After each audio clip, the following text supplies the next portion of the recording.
Welcome to economics class. आज हम आपको ये बताएंगे जीडीपी एट करंट प्राइस और जीडीपी एट कांस्टेंट प्राइस। इसके बारे में थोड़ा और जानकारी हम देने वाले हैं। तो ये है इसका table, distinction between GDP at current price and GDP at constant price.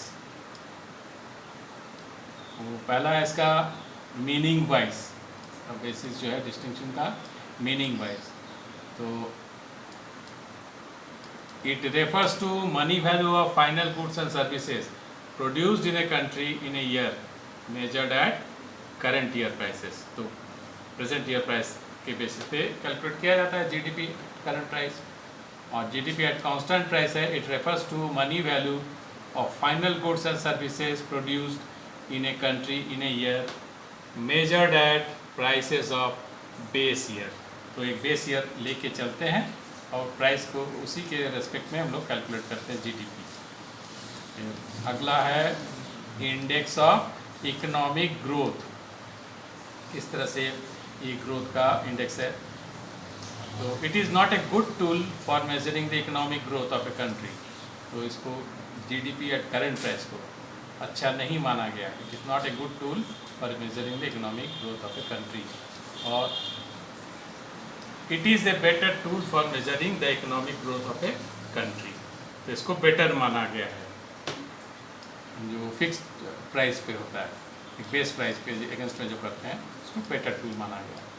फिर है कॉजेज ऑफ चेंज।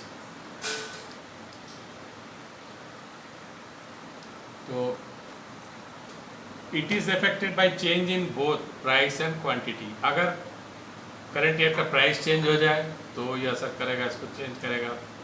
या क्वांटिटी जो प्रोडक्शन हो रहा है उसमें भी चेंज आए तो वो भी असर करेगा, इसको चेंज कर देगा।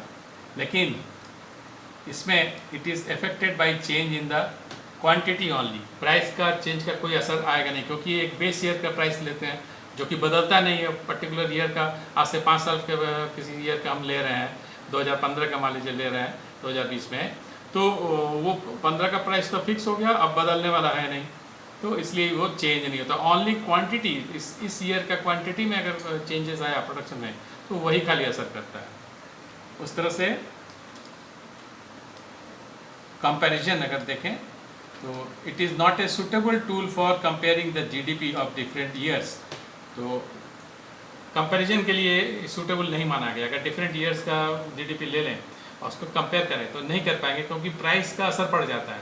तो उस ईयर अगर प्राइसेस ज़्यादा है या कम है वो भी डिपेंड करेगा जीडीपी पे, तो आप एग्जैक्ट मेज़र नहीं कर पाते हैं। कंपेयर करना चाहें तो ये सूटेबल नहीं होता इसीलिए। लेकिन इसमें क्या है, it is generally used for comparing the GDP of different years. तो मान लीजिए 2015 का हमने बेस प्राइस ले लिया, अब अगर 2018 का और 2019 का कंपेयर करना चाहें तो प्राइस लेवल तो वही सेम है 2015 का, तो हम उसको कंपेयर कर सकते हैं आराम से। लेकिन अगर ये करंट प्राइस वाला लेते हैं तो 2018 का प्राइस लेवल कुछ और ही होगा और 2019 का प्राइस लेवल कुछ और होगा, तो दोनों को इसलिए कंपेयर करना मुश्किल हो जाता है। लेकिन अगर इसमें है कि एक पर्टिकुलर ईयर के रेस्पेक्ट में है तो इसलिए ये आसान होता है कंपेयर करना, रियलिस्टिक होता है। फिर है इसका कैलकुलेशन। पाँचवा पार्ट कैसे कैलकुलेट करते हैं, इसमें करंट ईयर का प्राइस लेते हैं, P1 से डिनोट किया इनटू करंट ईयर क्वांटिटी, तो ये Q1 से डिनोट किया। तो प्रेजेंट ईयर का जो क्वांटिटी है प्रोडक्शन और जो करंट ईयर का प्राइस है, दोनों को मल्टीप्लाई कर देते हैं तो ये मिल जाता है।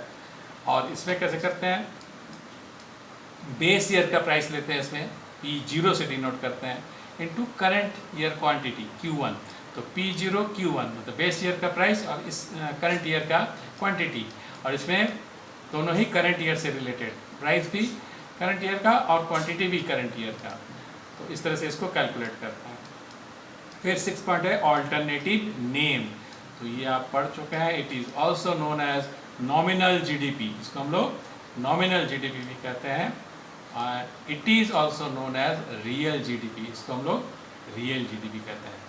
इसके बारे में आप पढ़ चुके हैं। तो ये कुछ डिस्टिंक्शंस इनके हैं।